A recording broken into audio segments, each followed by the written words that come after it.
मध्यम मार्ग YouTube channel में मैं डॉक्टर पुष्पा कांबळे आप सबका स्वागत करती हूँ।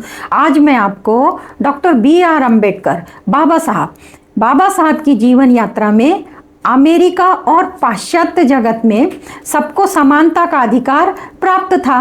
बाबा साहब ने देखा था लिंकन ने अमेरिका में निग्रो लोगों को गुलामी की बेड़ियों से मुक्त कराया था, उन्हें शिक्षा के माध्यम से आज़ाद किया था।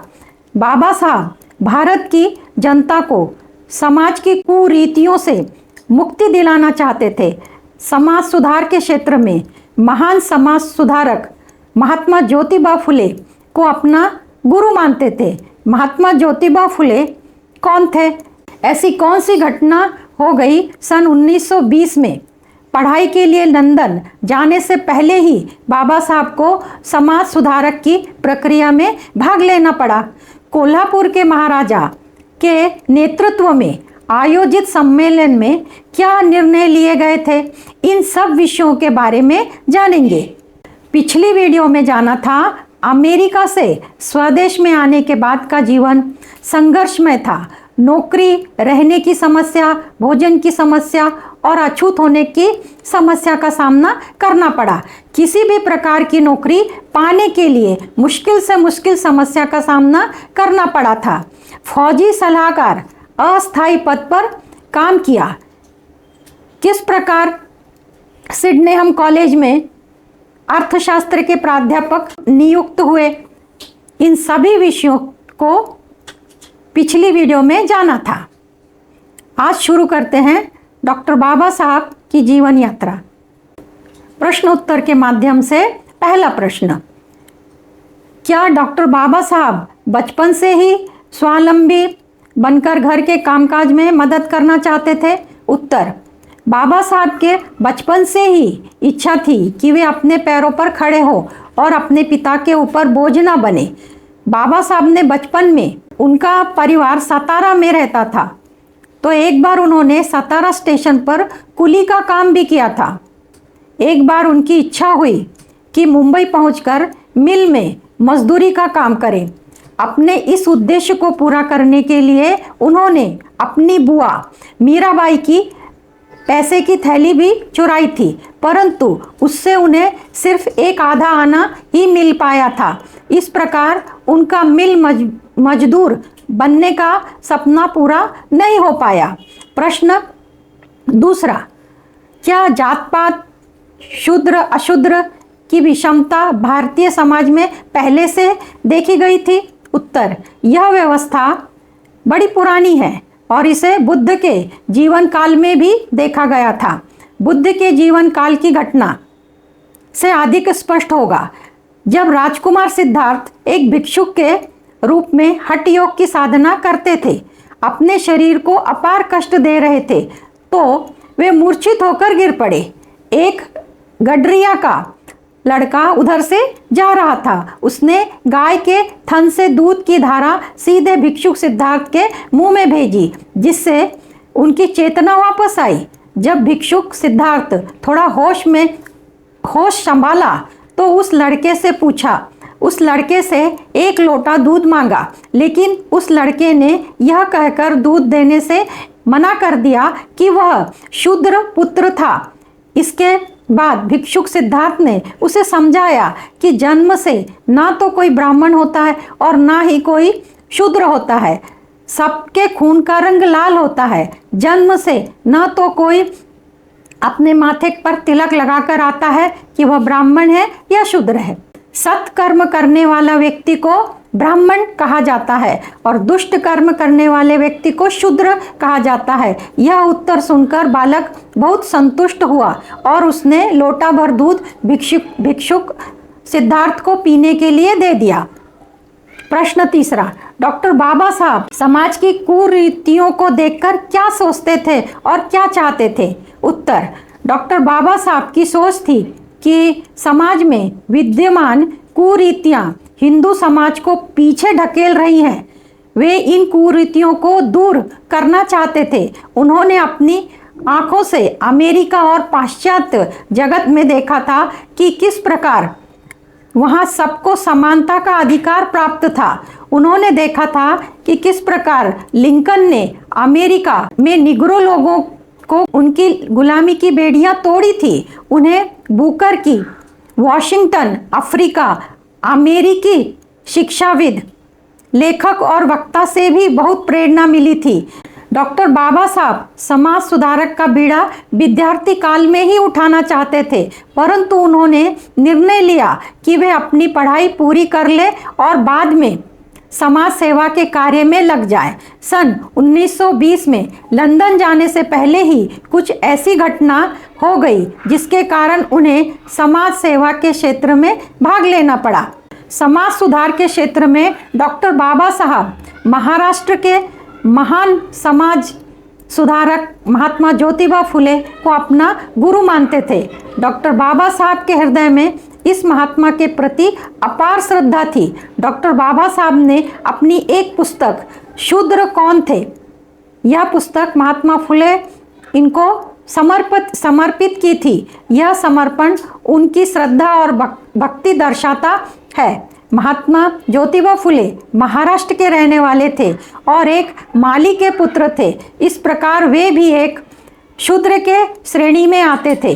सन 1848 में महात्मा ज्योतिबा फुले ने पुणे में अछूत बालक और बालिकाओं के लिए स्कूल खोला। अछूत बालक और बालिकाओं के लिए अलग से प्रथम विद्यालय स्थापित करने वाले क्रांतिकारी विचारों से परिपूर्ण महात्मा फुले महान समाज सेवक थे। उनके क्रांतिकारी विचारों से उनके पिता सहमत नहीं थे। उनके पिताजी ने महात्मा ज्योतिबा फुले को उनकी पत्नी के साथ घर से बाहर निकाल दिया था। इस घटना से महात्मा फुले विचलित नहीं हुए और अछूतों के कल्याण के लिए अपने आप को पूरा समर्पित कर दिया।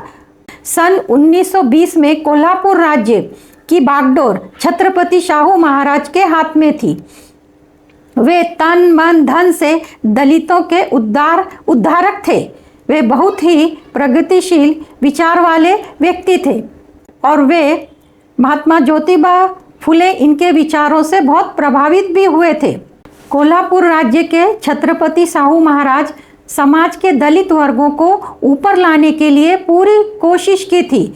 इस कार्य की जबरदस्त प्रतिक्रिया हुई जो उस वक्त होनी स्वाभाविक थी। उच्च वर्ग वालों ने राजा को अपमानित करने की पूरी कोशिश की, परंतु राजा अपने कार्य से विचलित नहीं हुए।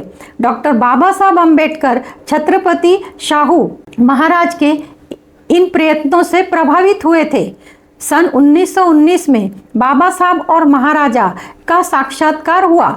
अछूतों के जीवन में सुधार लाने के उद्देश्य से यह निर्णय लिया गया कि एक पत्रिका का प्रकाशन प्रारंभ किया जाए। महाराजा के आर्थिक सहयोग से मूकनायक नाम से एक वर्तमान पत्र को प्रकाशित करने का मुख्य कार्य की जिम्मेदारी बाबा साहब ने ली। मूकनायक पत्रिका के पहले 13 अंकों का प्रथम लेख हर बार बाबा साहब ने ही लिखा था। इस कार्य से महाराजा बहुत प्रसन्न और प्रभावित हुए थे। महाराजा को बाबा साहब की प्रतिभा और पूर्णता पर पूरा विश्वास था।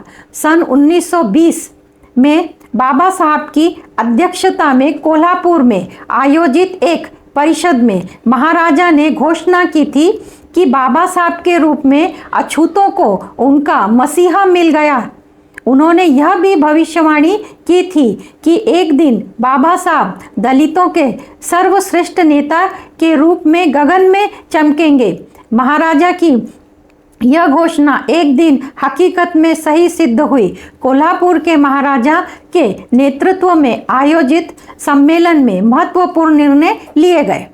महाराजा के नेतृत्व में शोषित वर्ग के लिए नागपुर में सन 1918 में, कोल्हापुर में 21 मार्च सन 1920 में 2 सम्मेलन आयोजित किए गए। नागपुर के सम्मेलन ने बाबा साहब के भविष्य के चार्टर का निर्धारण कर दिया। अपने साप्ताहिक पत्र में उन्होंने लिखा कि शोषित वर्ग का ब्राह्मण वर्ग के विरुद्ध प्रतिक्रिया दिखाना उचित था। बाबा साहब का मानना था कि अगर ब्रिटिश सरकार अपना संरक्षण हटा लेती है तो फिर उच्च जाति का हिंदू वर्ग दलित वर्ग को कुचल डालेगा। प्रश्न चौथा, लंदन में बाबा साहब का कार्यकाल कैसा रहा था? उत्तर, लंदन में बाबा साहब ने अपनी पढ़ाई एक बार फिर से शुरू की थी। वे बहुत सारे पुस्तकालय के सदस्य बन गए थे। वे लंदन विश्वविद्यालय के पुस्तकालय, गोल्ड स्मिथ पुस्तकालय, ब्रिटिश म्यूजियम पुस्तकालय और इंडिया हाउस के पुस्तकालय में पूरे दिन पुस्तक का अध्ययन करने हेतु बैठे रहते थे। भोजन के समय में भी वे अपना अध्ययन जारी रखते थे, क्योंकि उनके पास भोजन खरीदने के लिए पैसे नहीं होते थे। बाबा साहब ने अपने लंदन प्रवास के दौरान अध्ययन के सिवाय और कुछ नहीं किया। वे कहीं घूमने नहीं जाते थे, कभी किसी थिएटर में नहीं गए, ना ही किसी रेस्तरां में खाना ही खाया। बाबा साहब अपने आदर्शों एवं सिद्धांतों के प्रति बड़े पक्के थे। उन्होंने अपनी पत्नी रमाबाई को कहा था कि अगर परिवार को चलाने में बहुत कठिनाई हो तो वे अपने आभूषण बेच सकती हैं। बाबा साहब के मानने वाले, बाबा साहब को चाहने वाले लोगों ने स्वेच्छा से रमाबाई को मदद करने का प्रस्ताव रखा, परंतु रमाबाई ने उनके आग्रह को स्वीकार नहीं किया। लंदन में सन 1921 में उनके शोध राजशाही वित्त का ब्रिटिश भारत में प्रांतीय विकेंद्रीकरण को उनके स्नातकोत्तर डिग्री के लिए स्वीकार कर लिया।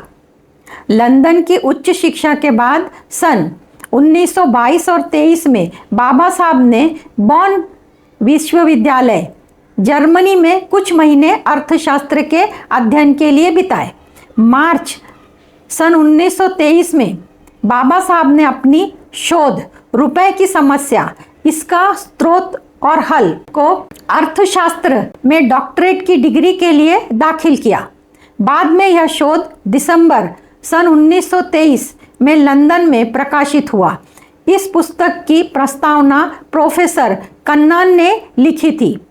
बाबा साहब ने सर्वप्रथम लंदन में मास्टर ऑफ साइंस की डिग्री जून 1921 में प्राप्त की।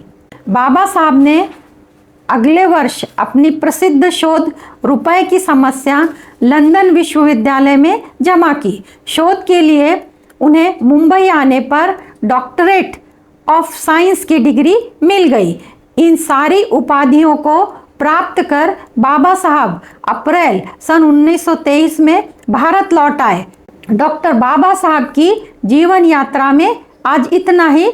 आप सबका मंगल हो। आप सब ने मुझे देखा सुना, इसके लिए आपको धन्यवाद। आप सब में स्थित दिव्य आत्मा को मेरा शत शत नमन। धन्यवाद।